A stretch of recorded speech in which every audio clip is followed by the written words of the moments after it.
Shalom teman-teman, kembali berjumpa dengan saya pada malam hari ini untuk membaca firman Tuhan Yesus. Pada malam hari ini saya akan membacakan 1 Korintus 9 untuk 1 Korintus pasal 9 ayat 1 sampai 27. Mari kita dengarkan perihal hak dan kewajiban rasul. Bukankah aku rasul?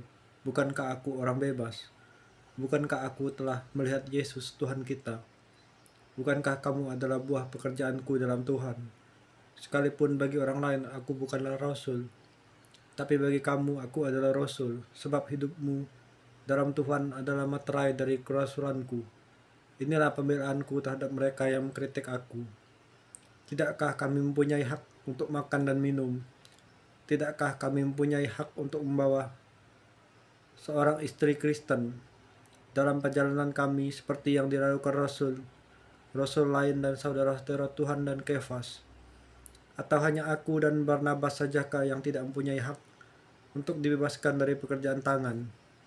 Siapakah yang pernah turut dalam peperangan atas biayanya sendiri?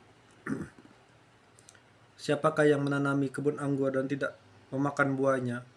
Atau siapakah yang mengembalakan kawanan domba dan yang tidak minum susu domba itu? Apa yang kukatakan ini bukanlah hanya pikiran manusia saja. Bukanlah hukum Taurat juga berkata-kata demikian. Sebab dalam hukum Musa ada tertulis, janganlah engkau memberangus mulut lembu yang sedang mengkirik. Lembukah yang Allah perhatikan? Atau kitakah yang ia maksud? Ya, untuk kitalah hal ini ditulis, yaitu pembajak harus membajak dalam pengharapan dan pengkirik harus mengkirik dalam pengharapan untuk memperoleh bagiannya. Jadi jika kami telah menaburkan benih rohani bagi kamu, berlebih-lebihkah kalau kami menuai hasil duniawi daripada kamu? Kalau orang lain mempunyai hak untuk mengharapkan hal itu daripada kamu, bukankah kami mempunyai hak yang lebih besar? Tetapi kami tidak mempergunakan hak itu. Sebaliknya kami menanggung segala sesuatu, supaya jangan kami mengadakan rintangan bagi pemberitaan Injil Kristus. Tahukah kamu bahwa mereka yang melayani dalam tempat kudus mendapat penghidupannya dari tempat kudus, dan bahwa mereka yang melayani mezbah mendapat bagian mereka dari mezbah itu? Demikian pula Tuhan telah menetapkan bahwa mereka yang memberitakan Injil harus hidup dari pemberitaan Injil. Tapi aku tidak pernah mempergunakan satupun dari hak-hak itu. Aku tidak menulis semuanya ini, supaya aku pun diperlakukan juga demikian. Sebab aku suka mati daripada sungguh kemegahanku tidak dapat ditiadakan kepada siapapun juga.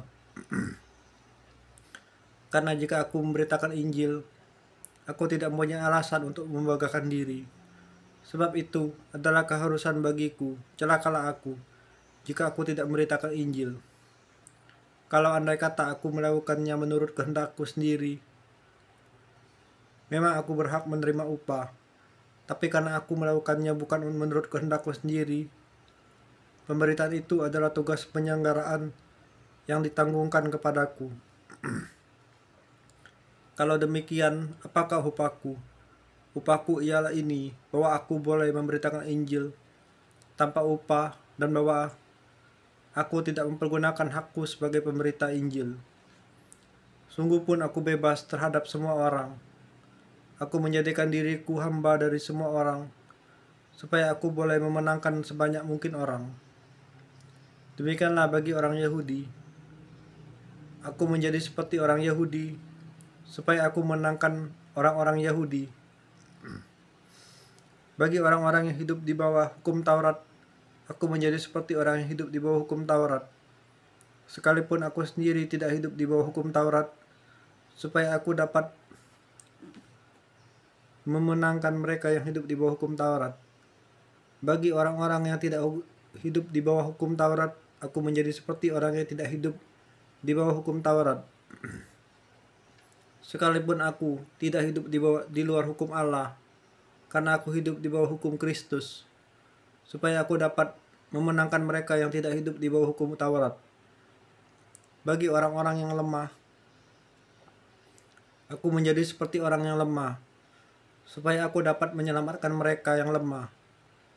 Bagi semua orang, aku telah menjadi segala-galanya, supaya aku sedapat mungkin memenangkan beberapa orang dari antara mereka.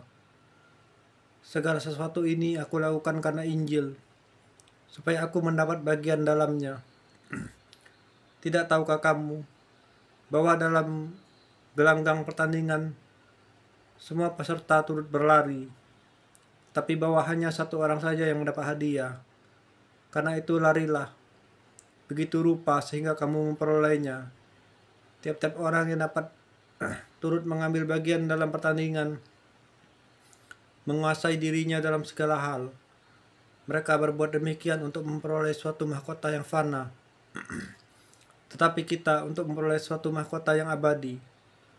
Sebab itu aku tidak berlari tanpa tujuan, dan aku bukan petinju yang sembarangan saja memukul, tapi aku melatih tubuhku dan menguasai seluruhnya, supaya sudah memberitakan Injil kepada orang lain. Jangan aku sendiri ditolak. Dalam Bapa Yesus, Tuhan Yesus. Ya Bapa, ya Tuhan Yesus, aku telah selesai membaca firman pada malam ini. Mampukan aku untuk merenungkan dan memahami dan tahu maksud yang terkandung dalam firman Tuhan Yesus. Dalam Bapa Yesus, Tuhan Yesus Kristus, aku minta dimampukan ke semua hal. Puji nama Tuhan Yesus di surga.